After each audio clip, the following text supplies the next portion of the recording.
কাকা মাছ দিতে এলেই বাবার সাথে কিছু না কিছু নিয়ে বিরোধ বাঁধবেই। আজকে বেঁধেছে ডিমওয়ালা মাছ নিয়ে। বাবা কিছুতেই ডিমওয়ালা মাছ নেবে না আর কাকা বলছে ডিমওয়ালা মাছ ভালো। লাস্টে ফাইনাল কল সেই আমাকেই নিতে হলো। বললাম ডিমওয়ালা মাছ তো রোজ রোজ ভাল লাগছে না, আর মাছে ডিম থাকলে মাছ পাতলা হয়ে যায়, তখন পেটি বের করলে পেটিতে তার কিছু থাকে না। এই যে আমরা মাছ নিচ্ছি, এক কাকা আবার এখানে এলো, উনি কিছুটা মাছ নেবেন। আজ কিছুটা চিংড়ি মাছও নিয়েছি, কিন্তু আজকের তো আমার রান্নাঘর থেকে ছুটি, তাই আজকে আর চিংড়ি মাছটা রান্না হবে না। এই যে রুই মাছটা নিচ্ছে ওটাই রান্না হবে। কি করবে এবার? পেটি বের করা যাবে কি? হ্যাঁ হবে। তা বের কর দাও, একটা অন্তত বের কর দাও, দুটো বের কর দাও। দিয়ে মাছগুলো একটু সাইজ ঠিক রাখো, নাহলে খুব বাজে লাগে। এই দেখো দুটো হলো। ব্যাস, এই দুটো আমার শাশুড়ির জন্য থাক।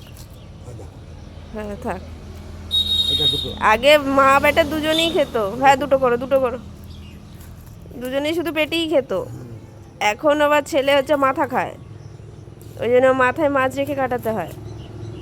বলো এই দেখো লাজা, লাজা বেশি মাছ রাখলাম না, বেশি মাছ রাখলে বাজে লাগে, ওই মোটামুটি এটা ঠিক আছে। মোটামুটি কাকার সাথে এরকম আলোচনা করেই মাছ কাটা হয়।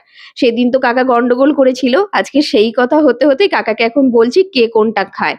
আজ একদম সকাল থেকেই রান্নাঘর থেকে ছুটি নিয়ে নিয়েছি, তাই এখন মায়ের জন্য হরলিক্সটা সৌরভ গোলাচ্ছে, ওদিকে চাও করে রেখেছে আমাদের। মাকে হরলিক্সটা গুলে দিয়ে আমাদের চাটা ছাকবে।